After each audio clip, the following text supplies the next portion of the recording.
Hello Canada, welcome back to another edition of the Canadian Citizen Journal. I'm your host, Alias Tagay. Well, we got some pretty interesting interviews going on here. We're going to give a fire update in the prairies. Conrad Black just had a remarkable interview that we're gonna go over. This guy is, well, he's brilliant, and he talks about what's going on between Canada and the U.S.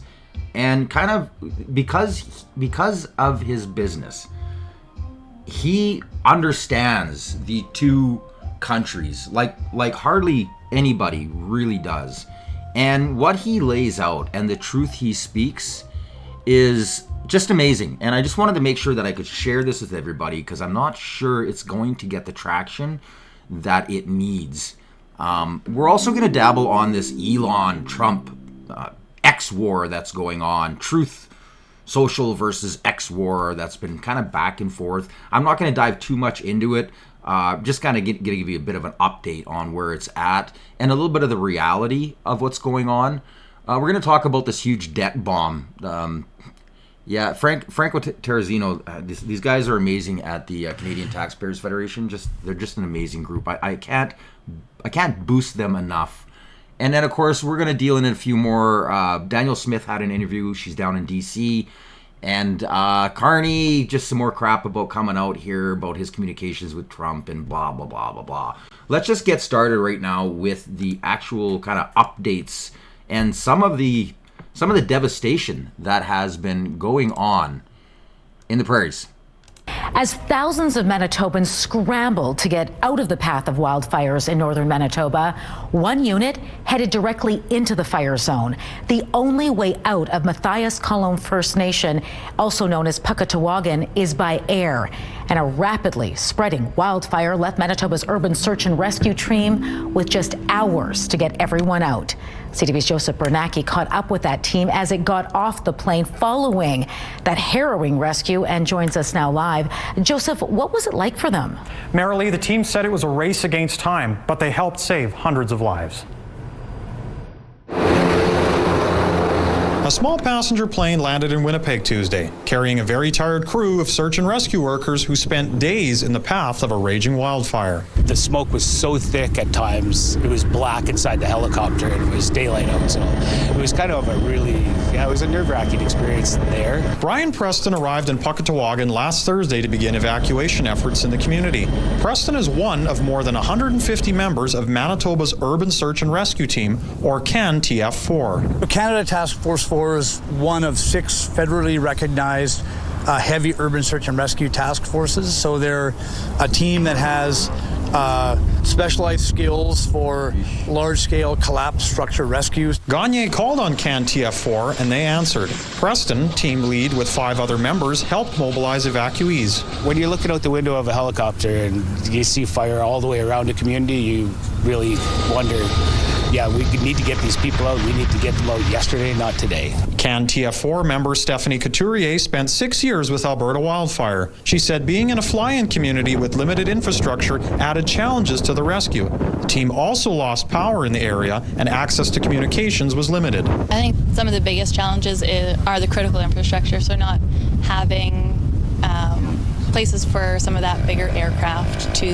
land, not having the runway space. Communications was our biggest downfall at the beginning, but once we established all that, it went actually fairly smooth. The Canadian Armed Forces was critical for communications between firefighters and the team. That really made it. We moved a lot of people from there on. Couturier says close to 2,500 people were safely evacuated. Ryan Schenk, the fire commissioner of Manitoba, said hotspots are still flaring up in Puckatawagan, but the fire is stable. He says this fire season is bringing out the best in all of the teams. What really comes to mind is the professionalism, the dedication, and the commitment of all the response partners that are coming together. Evacuees were sent as far as Hamilton and Niagara Falls, Ontario, and more than 14,000 have been registered with the Red Cross so far. Joseph, what is next for this team? Marilee, 3 of the 6 members I spoke with have already been sent to help with the ongoing fires on the way to Nopaming Provincial Park. Very little time to rest in what has been a busy season for fighting fires. Now, kudos to all of these firefighters and rescue, as well as all of the people, and you know, they don't get enough credit, but for all of these just regular everyday Canadians that are opening up their homes to give these people a place to rest, a place to centralize, and get all of their marbles back together with all of the stresses that's been happening to them. Kudos. This is Canadian as Canadian gets. Just wanted to send out a great big shout and thank you. You're all just you're real heroes on what's going on, and keep up the good work. We're gonna get ahead of this. Just make sure, everybody, there's footage coming out, and a lot of it with people who are actually lighting these fires. If you see this, make sure you record it. Get it to the police, send it in to independent media, and we will report on it. I had some footage. I was kind of going to run it, but again, I don't want... People are putting their names and stuff on them, and then they're saying, well, we don't want to be doxxed. And it's very hard to edit a video when you've got your name written huge across the screen without blurring out what's going on. I've got, like I said, a pile of it, but I can't put it out, and I've been trying to edit it, and it's just... It's not possible for my viewers to actually see it and understand the footage when I've got to blur so much out, let alone the time that's got to be put in. So if you have the footage, don't put your name or blur it all across, or if you're going to, put it somewhere down on the lower corners so a person can at least shrink the screen on the editing software in order to get it out. Other than that, yes, I have relayed a few of my videos. I have sent them off to the proper authorities so that they can get it. And I know other people are doing the same thing. And, I don't care if they get 50 copies of the same video. Who cares? Maybe one of them will be better than the other. Better them to have more than none. So keep your eyes, be vigilant. If you see any of this going on or you know of it, report it.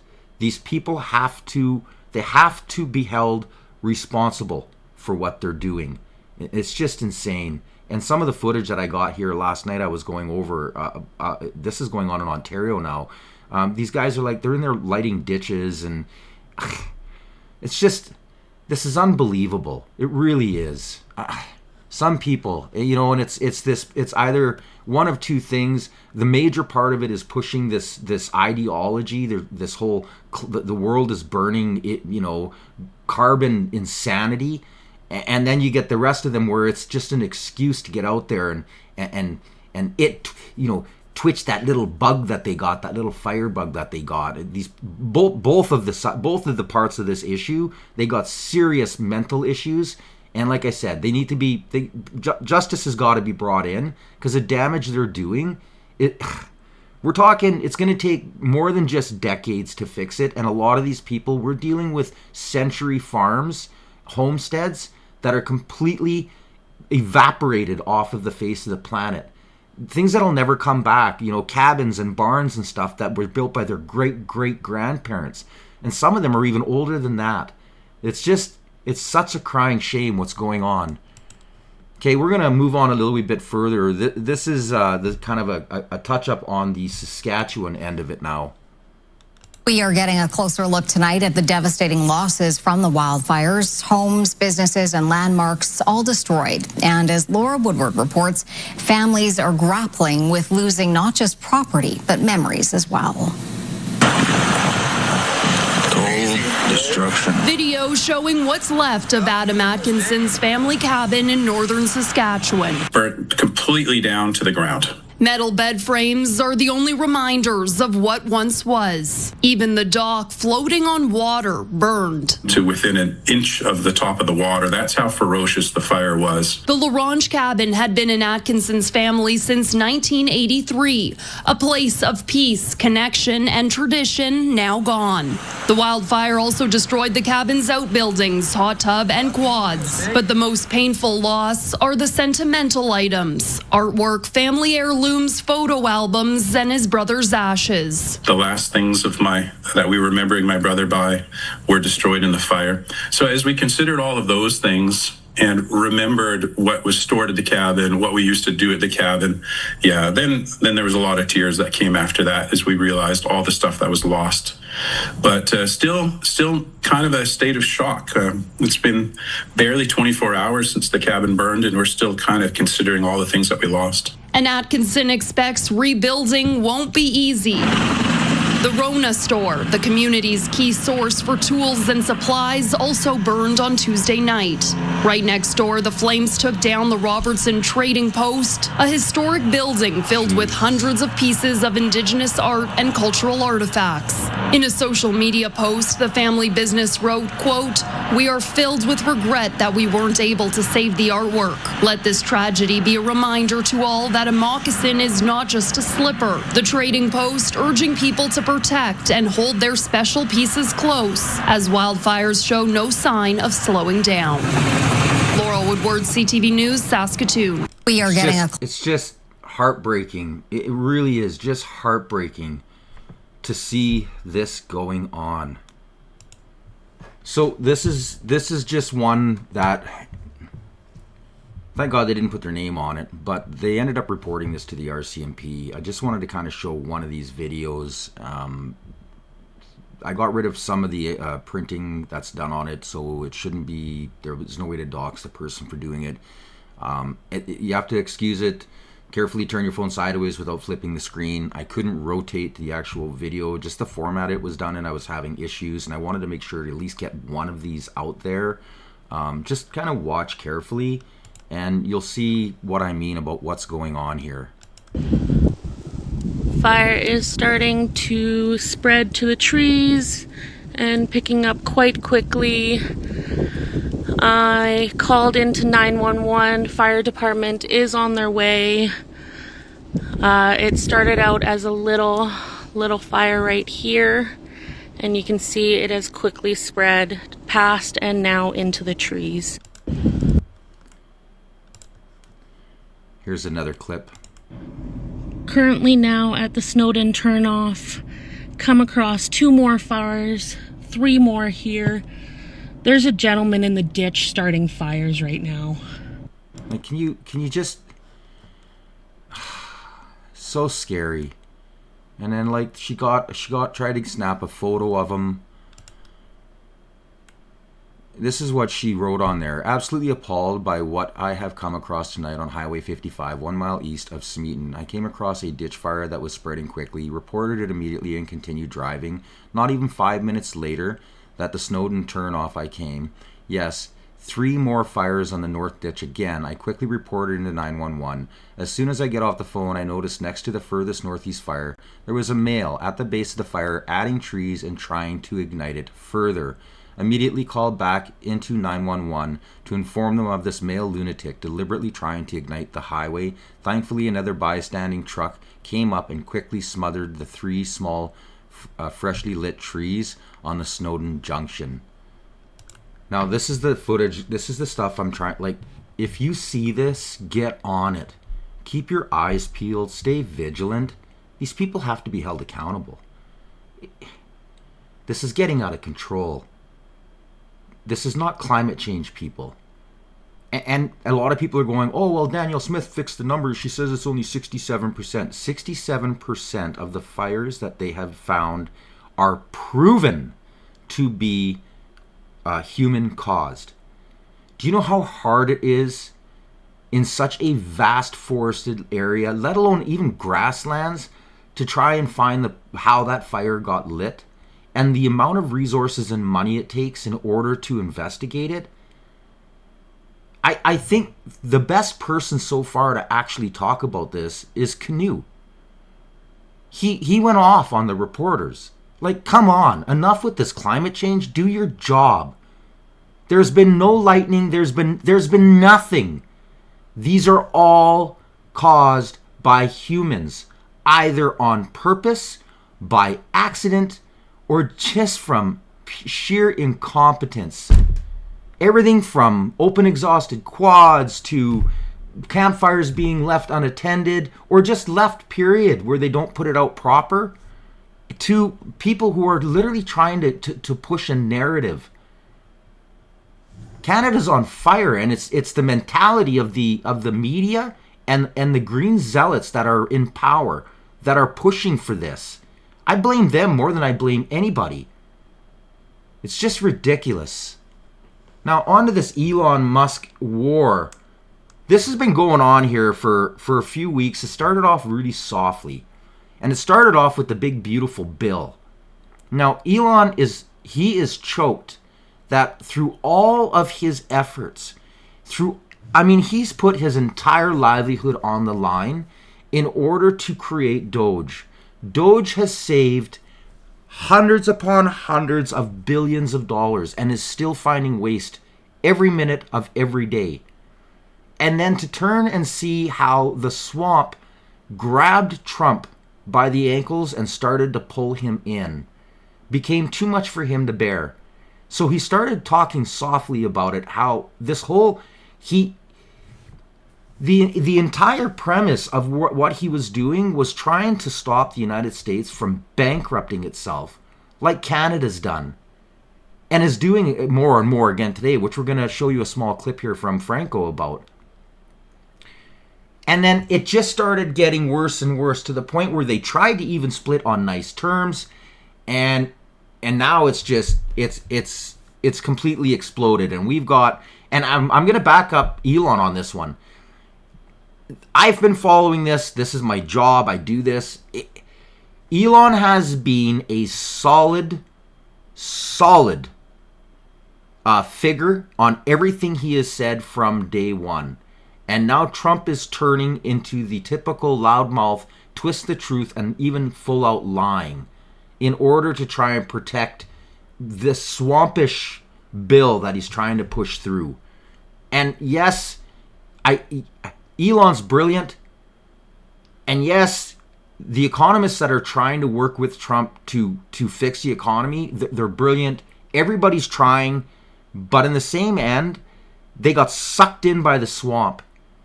And in order for them to keep everybody happy, they're trying to meet both sides. And this debt ceiling is insane.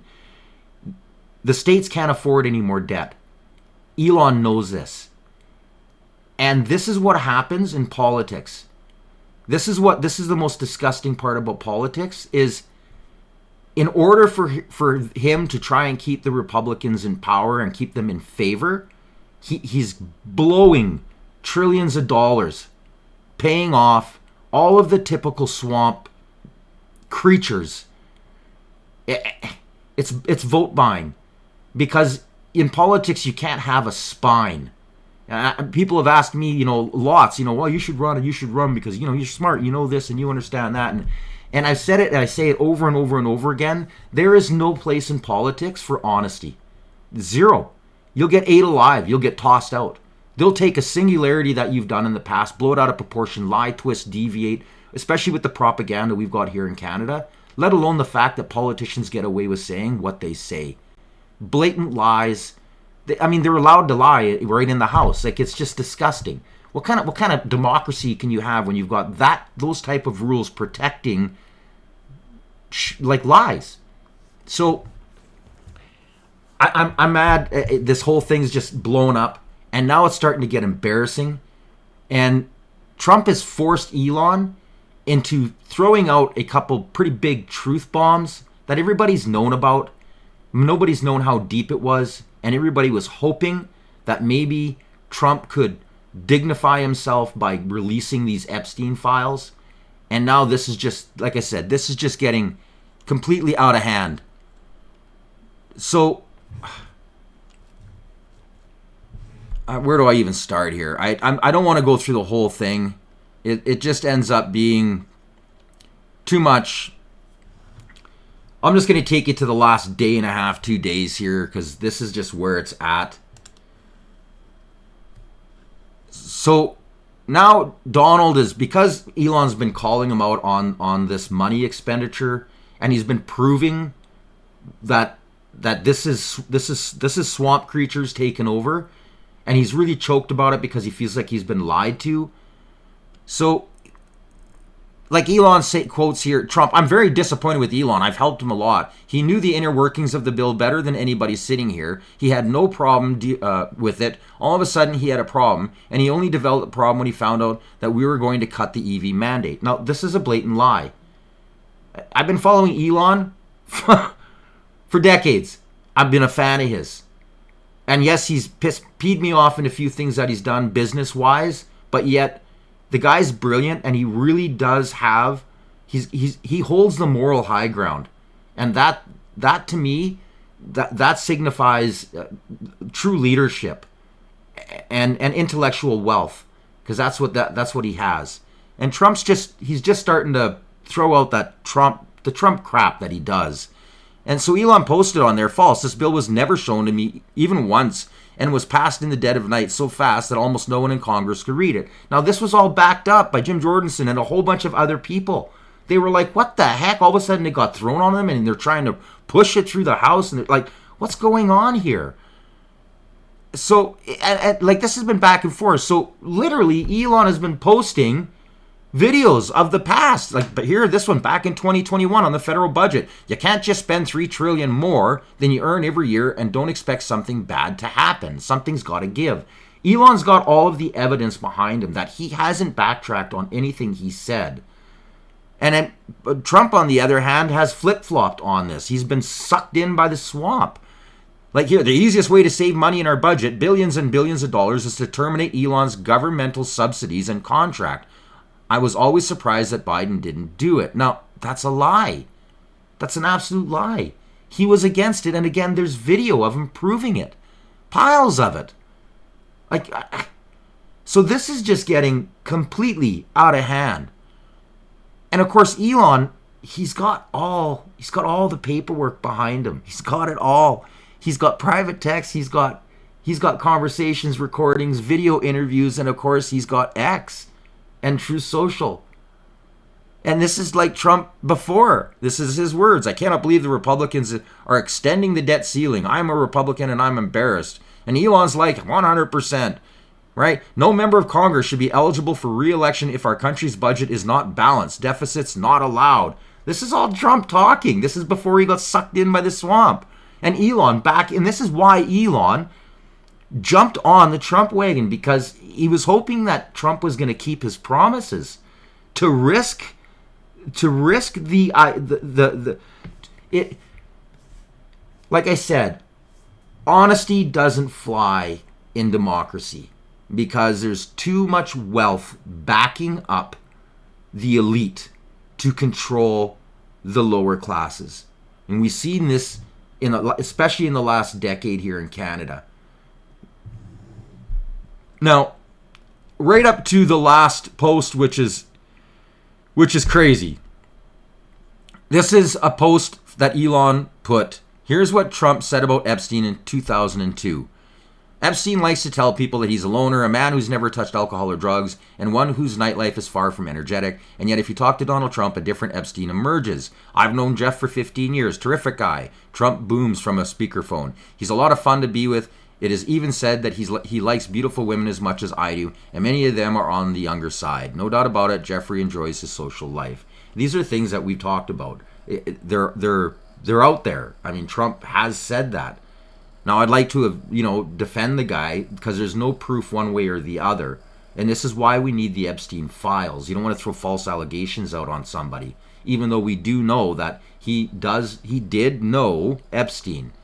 Now, Elon is just kind of redoing all of this. And then, of course, the big bomb that was dropped was the fact that Elon threw down, the really big bomb. At real Donald Trump is in the Epstein files. That is the real reason they have not been made public. This is getting out of hand. Absolutely out of hand. I figured I'd give you guys a little bit of an update and touch base on this. It's embarrassing that it's come to this, and this argument on these platforms are huge, especially X. This has become a global, just an embarrassing war. And Trump's going to lose because Elon's got, like I said, he's got all the receipts. He's kept it all. Absolutely embarrassing. Anyways, we're going to move on here to Conrad Black. This interview, this is intense. Listen to this guy, and if you are a subscriber and you've watched my channel, and especially newer, and you've gone back and you've watched a lot of my previous episodes, tell me, who does he sound like? Why don't we start with what you said to me before we started? And that was just before the cameras were rolling, which is all this nonsense about Donald Trump not liking Canada and having it out for Canada. How do you square that belief of yours with all of his talk about making us the 51st state? All he ever said about that was the 51st state, which he acknowledges, by the way, to be an underestimation of Canada demographically and otherwise. I suggest that it was gratuitously rude to say we should have the same senatorial representation as the state of Delaware, for instance. It was in response to Justin Trudeau, who said, if you impose these tariffs, the economy will collapse. And him taking notice that we have never in his time or many years before pulled our weight in NATO. He was really saying you'd be better off joining us. I mean, if your economy is that vulnerable and you can't pay for your own defense, you'd be better off joining us. He never said anything about taking Canada over. And I noted that in one of the Globe and Mail's articles about it, a perfectly fine article in all other respects, it used the word annexation 6 times. He never said anything about that. He didn't say, I'm going to take Canada over. He was saying that he thought Canada was in such a state of vulnerability, it would be better off with federal union with the U.S. Do you agree with that? No, I think we can make a better country here. But I do agree with him that we haven't governed ourselves well, but neither have they. I mean, if the U.S. had been a well-governed country, Trump wouldn't have been elected president either time. So this federal By union... which I mean all 3 times, because he undoubtedly won the second election, too. You believe that? Of course. With 81 million harvested ballots and no way to verify any of them? I mean, come on, Steve. I mean, let's go to grade 1 arithmetic. Well, there were 4 million more votes exactly in 2020 than in 2024. I'm not great at grade 1 arithmetic, but I do follow the courts, and apparently he went to court 60 times to challenge it and lost every time. That was Rudy Giuliani's Punch and Judy show. Those weren't real cases. There were 19 lawsuits on the validity, the constitutional validity of the election, which requires the states to make any alterations to voting and vote counting rules, the state legislatures. And the courts would not hear any of them. Not one of them was judged, including the Attorney General of Texas, who was joined by 19 other states. So you believe the election was stolen? Of course. It happened. And it does happen in the U.S. sometimes. So was 1876. Well, that's a long time ago. Yeah, so probably was 1960. And for all we know, 2000 may have been also. But let me get you back. You said federal union. A federal union with the United States. Do you think that makes any sense? Look, the president himself. No, I want to intervene on just that one point about the election and why the courts wouldn't see it. And this happens all the time. This happens all the time. Courts do not want to expose vulnerabilities within its own system. Number one, they don't want at any point in time for the system to be exposed as broken or vulnerable, because it shows weakness, not only within the country, which can cause civil unrest, but globally. As well, the courts do not like to be the ones to expose just how corrupt and bad elected officials are, for pretty much the exact same reasons. And a great example of that is the whole Wuhan thing that happened. Look at Canada. The courts didn't even want to see it. They didn't want to talk about it. Oh, it's moot. It's moot. And it's because of this that you see history repeat itself, and so many evils come and find and waddle their way back out into the open, like what we're seeing today. And Conrad's well aware of this. And he's talked about this. Now, what a lot of people may not know is Conrad is a history fan like myself. You can see things happening, you know how to correct them, but you can't fix the system to do it. Because the system is still ran by those who want to control it. He knows the election was stolen. Everybody in their right mind knows it was stolen. It's just a fact.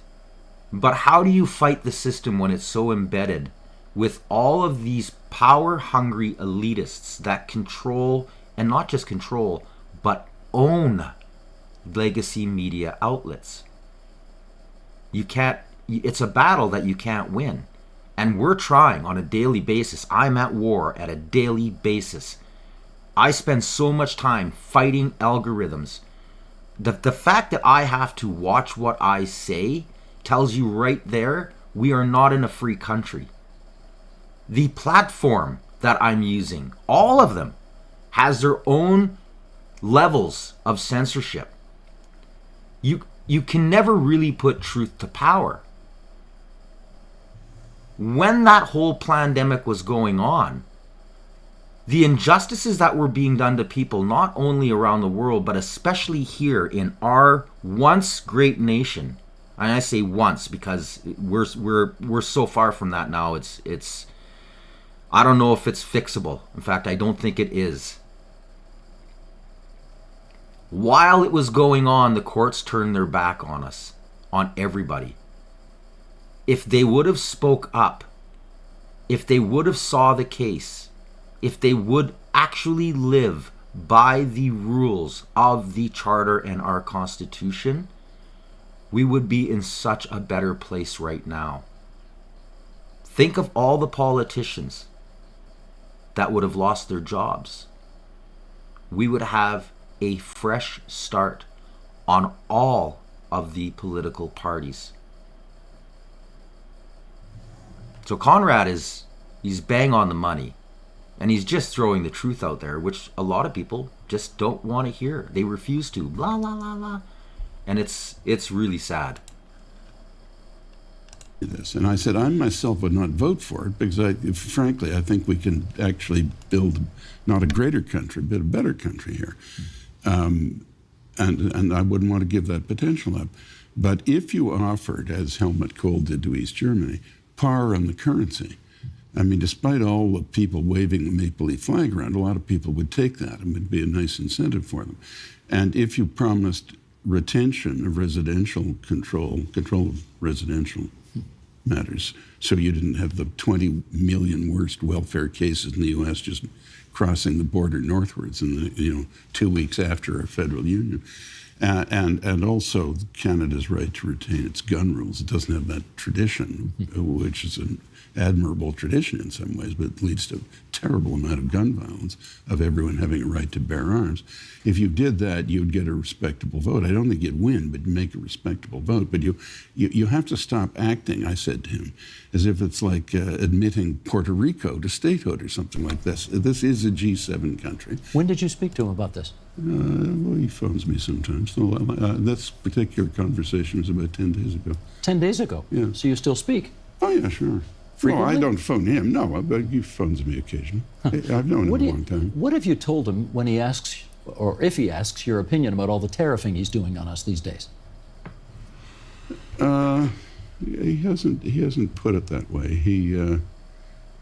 He's not particularly asked my view on that. Okay, so I will. What do you think about all the tariffs he's putting on Canada?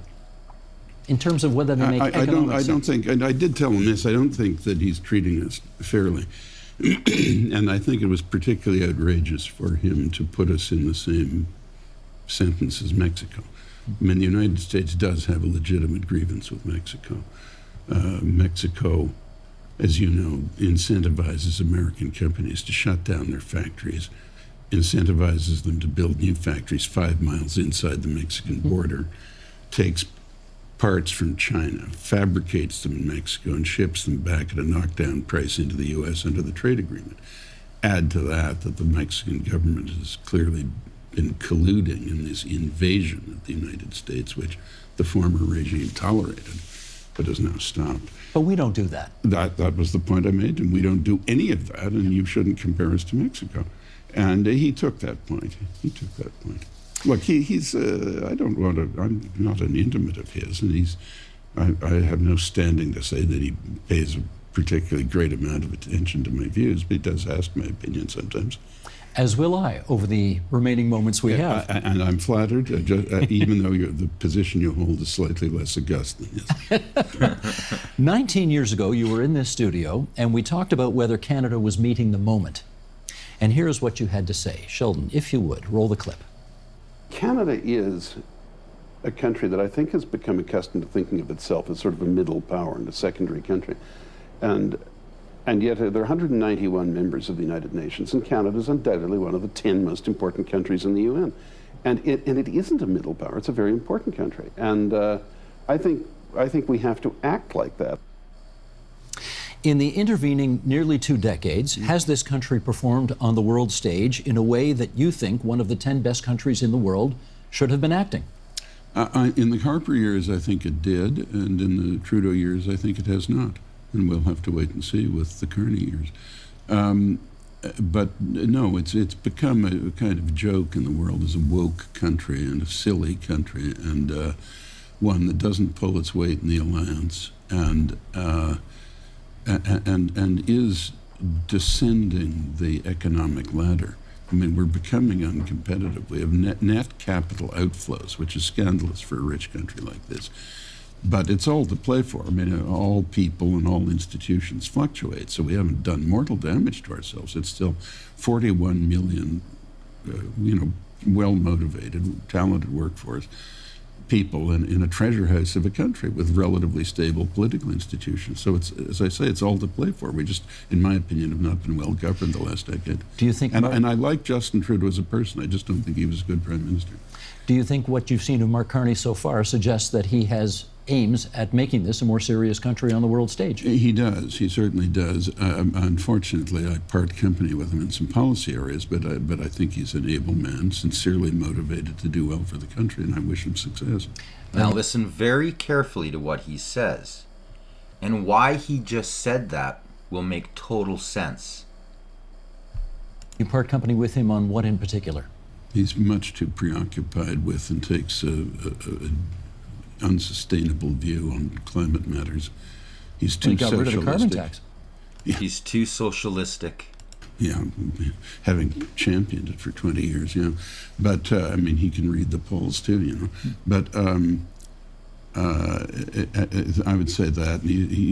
I was on that Davos scene for a long time, just in my area and the media. Indeed, I succeeded the late Bob Maxwell as head of the media section. And it was a useful place for me to go to talk shop with Rupert Murdoch and people like that.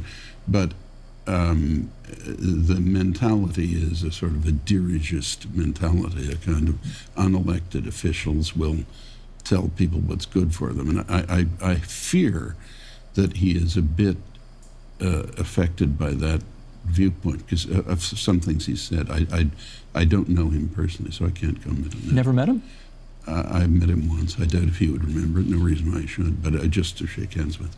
I'm pretty sure that if Mark Carney met Conrad Black, he'd probably remember that. Look, he's a perfectly amiable man to see. I mean, politicians usually are. Do you agree with him that we need a complete revolutionary reset of our relationship with the United States? A substantial one, yes. I would say that. I mean, look, I think it's complicated. It is so ingrained in this country to be self-conscious about our relations with the U.S. that what we really need to do is emancipate ourselves and be a little more spontaneous. But to do that, we have to become strong in the world. We need a military appropriate to our size as a country and to the role we want to play. We need positive cash flows. We need greater economic growth. We need more swiftly rising per capita income. We're losing ground all the time to states that when I and even you were younger, were behind us. And if we did these things, we would be much more confident, and the relations with the U.S. would, to a large extent, would correct itself. But yes, I mean, what you're, I think, really saying is, should we seek greater access to other markets and things? The answer is yes, but on the other hand, it's a huge advantage to have that colossal market right beside us, but we're not exploiting it properly. Do you trust Mr. Carney's economic bona fides, given his background, to be the guy to make those kinds of transformative changes to our economy? I trust his bona fides, but I don't trust his judgment. I thought that he was a catastrophic governor of the Bank of England. Now listen very carefully. He nails this. This guy is almost word for word on a lot of the episodes I did. That he understands what's going on. He pays attention to it. And you can tell because just listen to what Carney has done. And this is a huge fear, especially for investors, when a socialist takes over a country. He made a complete mockery of the much vaunted independence of the Bank of England. He became a parrot for David Cameron and his chancellor, George Osborne. And he tried... And again, previous episodes, I went right through this. I did special episodes on this. I exposed all of this.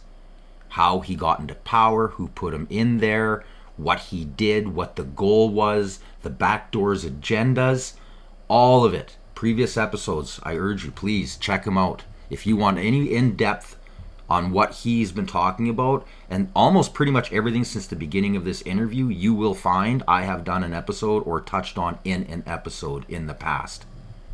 He was the inventor of Project Fear, and he tried to terrorize the British public into thinking that the grass would grow in the streets of the city of London right in front of the Bank of England if it left Europe. And the fact is, it's done better than Europe has since it's left, even though it's had a series, unprecedented in their history, of 5 incompetent, failed prime ministers in 8 years. Britain never had that before in all the history of that office, going back to Walpole in the 18th century.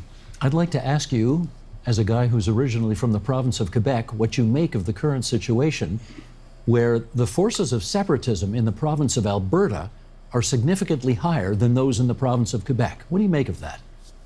Well, it's an economic rather than a cultural phenomenon, as you know, so there are different types of separatist sentiments. But I find myself, let me put it this way, I understood and never ridiculed the idea of the independence of Quebec. I always understood French Canadians had it in their minds that ultimately they'd like to have their own country.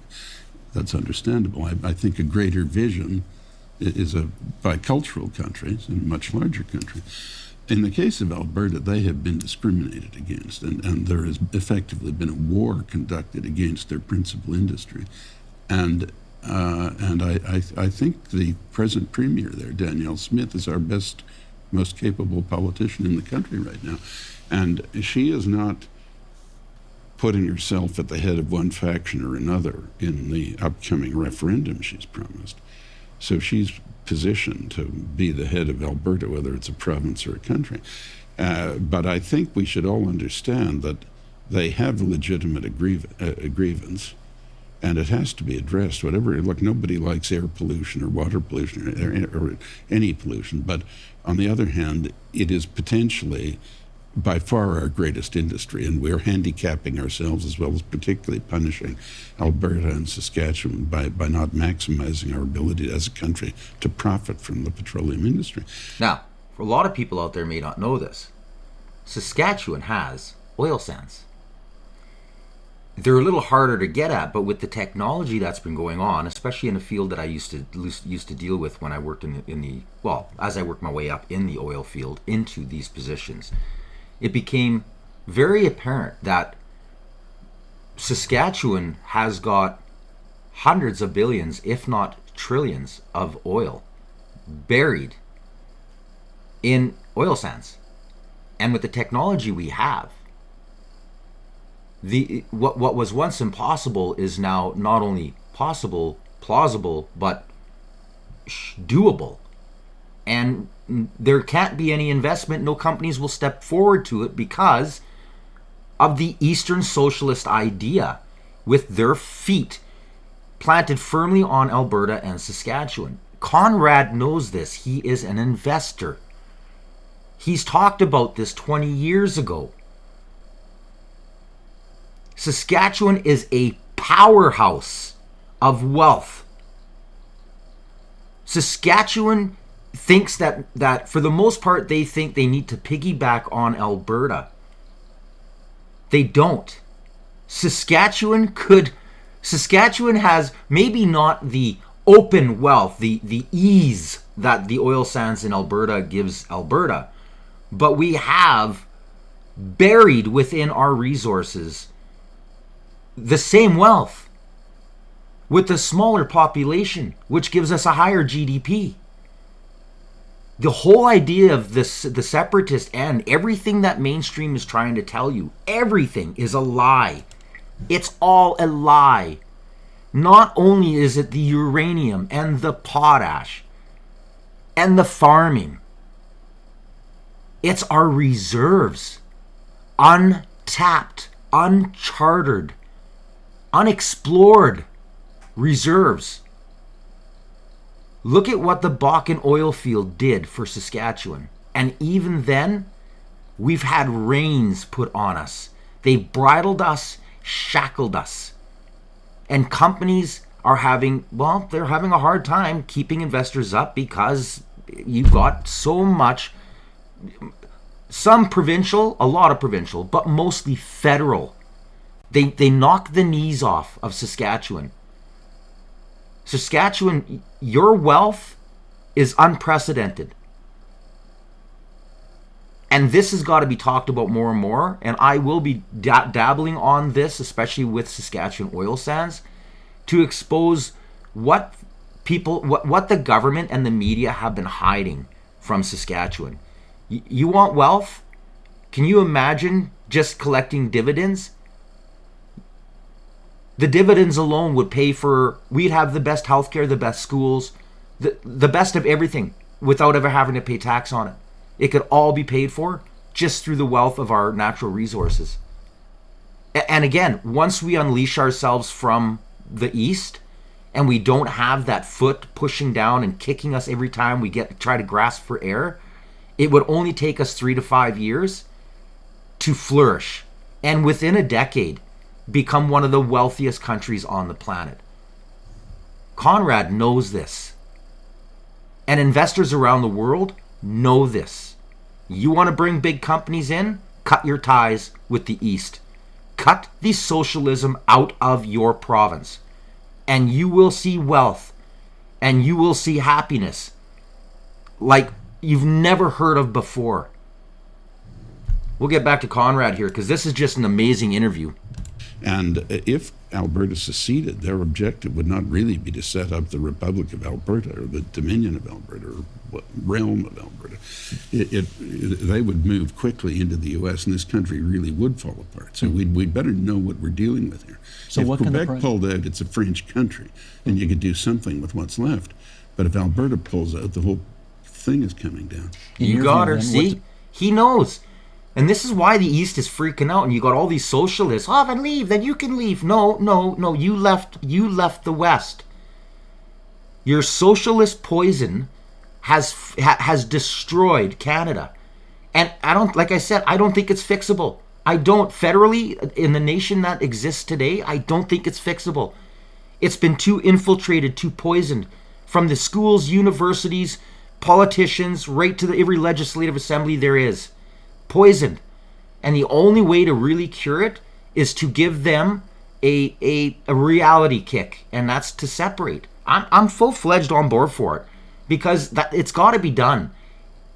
And if it just starts off with having a more independent province to awaken the East of what they're doing, then so be it. But these steps have to be taken because, like I said, we've got so much wealth.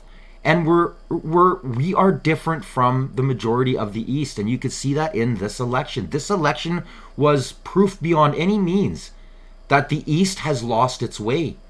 They've lost its way, and like I said, I don't think it's fixable. Maybe if more independent media like myself get out there and people can hear the truth, I'd love to fix Canada. I really would, but man, what's going on today? The Liberals winning the election again with all the same socialists, and then they put in a guy like literally who looks up to Marx, Karl Marx? Are you kidding me? Wow.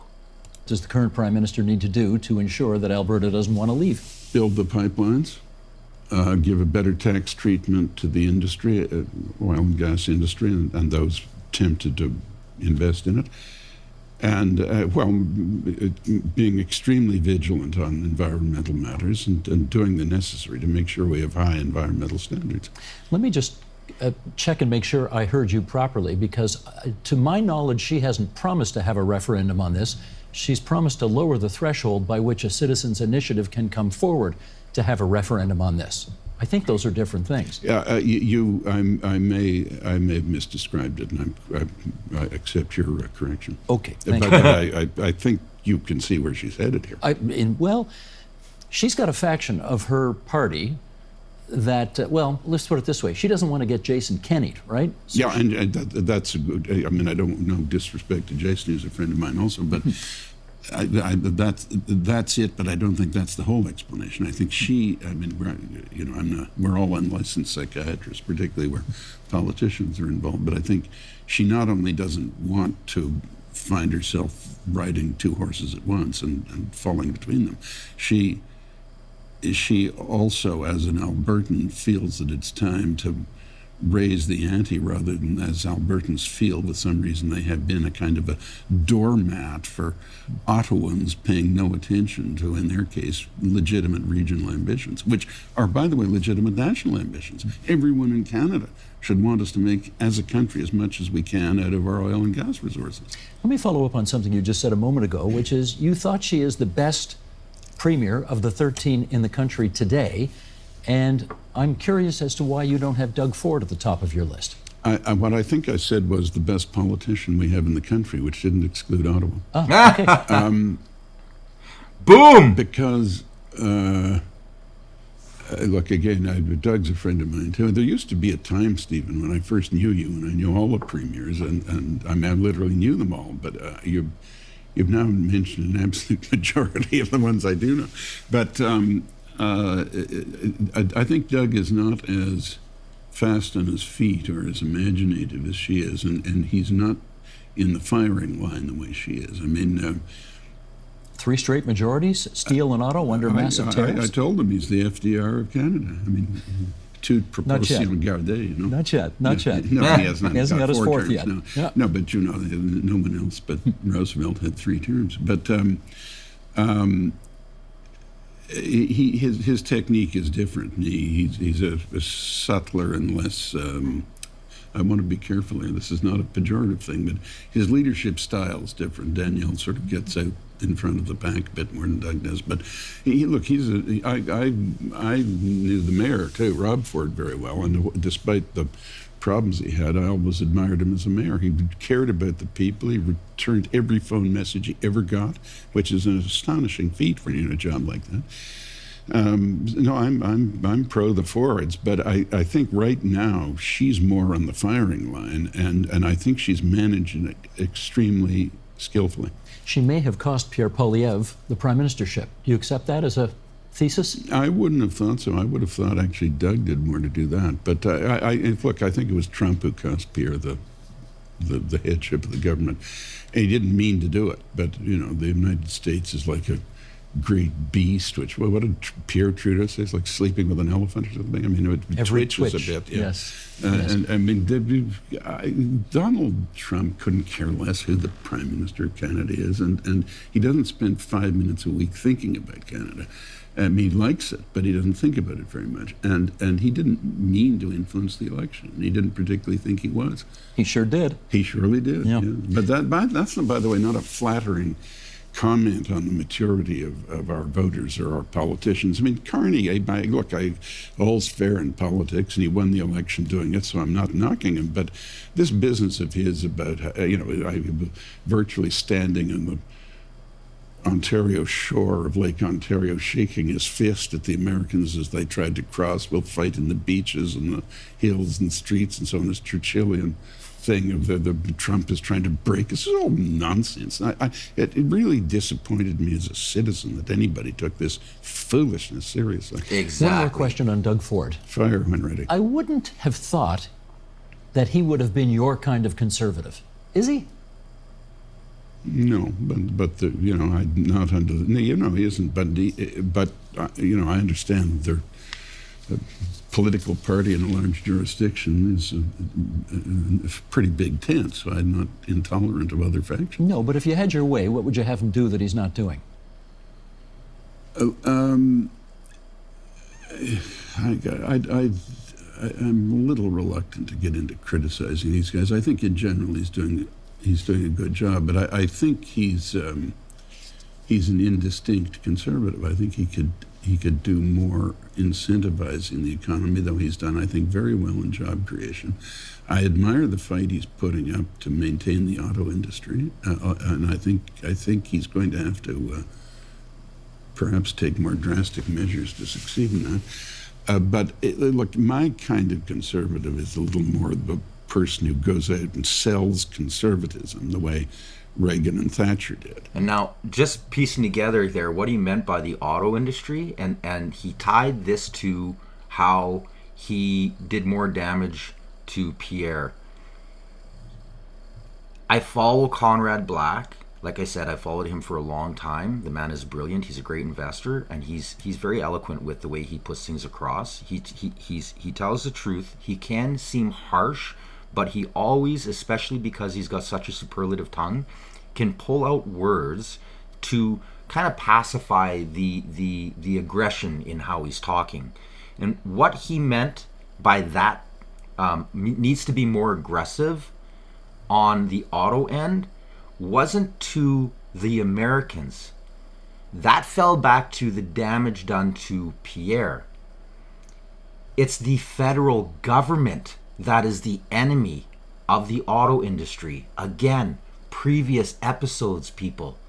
I've been trying, before the election, trying to get Ontario and all of the auto sector to wake up and realize it's the states, yes, the states, guess what? They are going to hurt you, and they are hurting you. But do you know why they're coming after us? Because we're so buried. Canada's got its head buried in the environmental fecal pit of despair.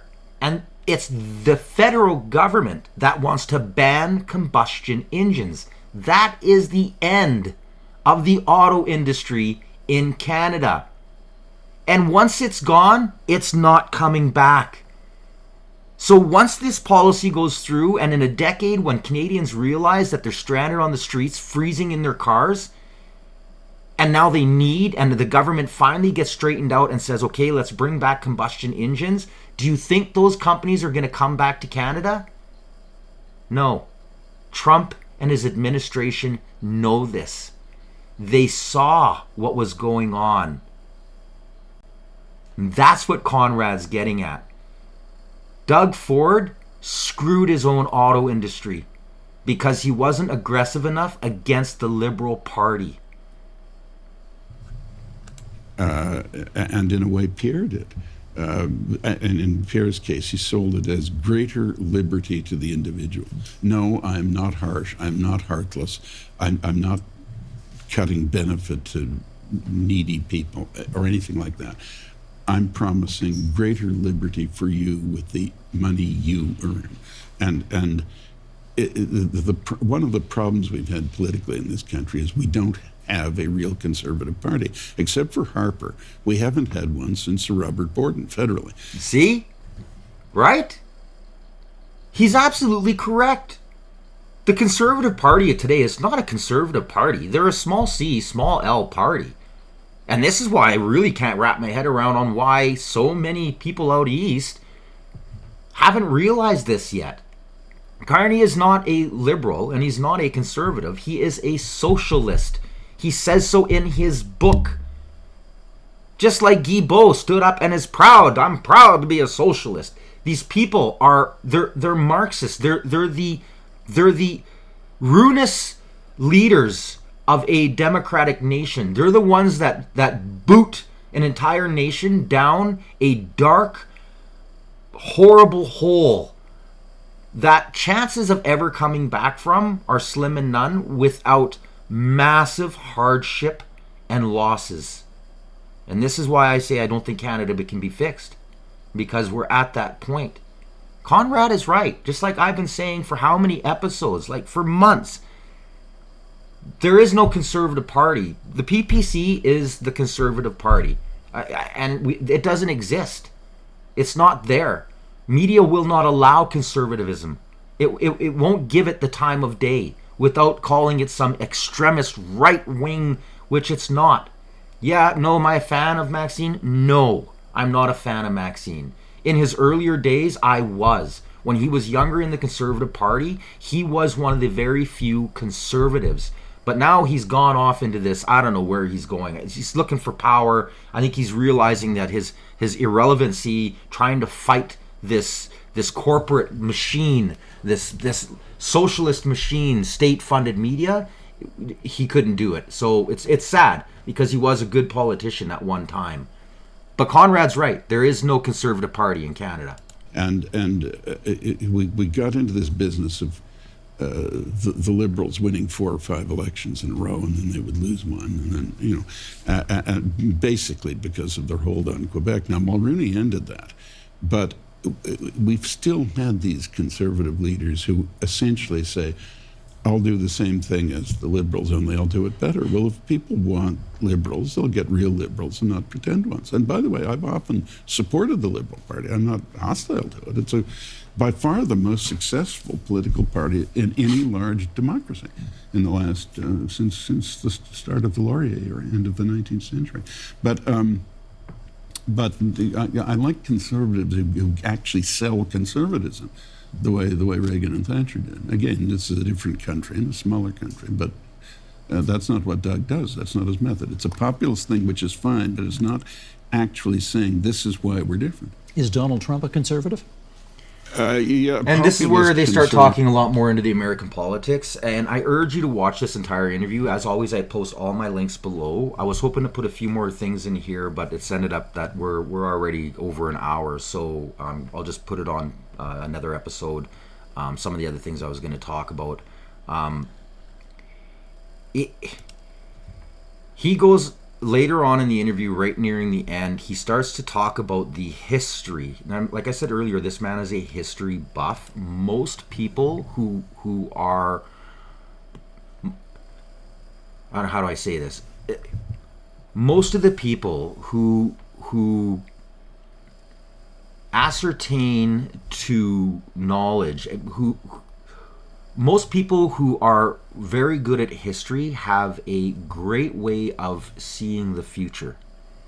Not that they all become wealthy, because they don't, but most of them can say things that usually build up a credential towards them, because they're stating things and then years later they happen exactly as they were stated. It's easy to see the future when you see people forgetting the past. Those who don't know the past have no right to lead us into the future. And this is one of my favorite sayings. And those who forget the past are condemned to repeat it. These two are huge factors in life that so many just walk around with blinders on and don't think about. And when certain people point them out, all of a sudden people with blinders go, wow, that person said that 5 years ago, 10 years ago, 20 years ago, and look at what's happening today. And that's what makes, like, this guy, Conrad, so amazing. And he also dabbles into his court case. And what the media won't tell you is that he's been expunged completely. It was a political attack on him. He went to jail, an innocent man. It was political war with the help of propaganda, his enemies. I urge you to watch the whole thing. Like I said, it's a fabulous interview, and Conrad Black he's an impressive individual. He really is, and his intellect is far above 99.9% of the people out there. I hope you enjoyed today's episode. Make sure you like, share, and subscribe. And if you are, make sure you punch that notification bell so you don't miss any future episodes. Until the next time, I'm Alias Tagay. You've been watching the Canadian Citizen Journal. Stay informed.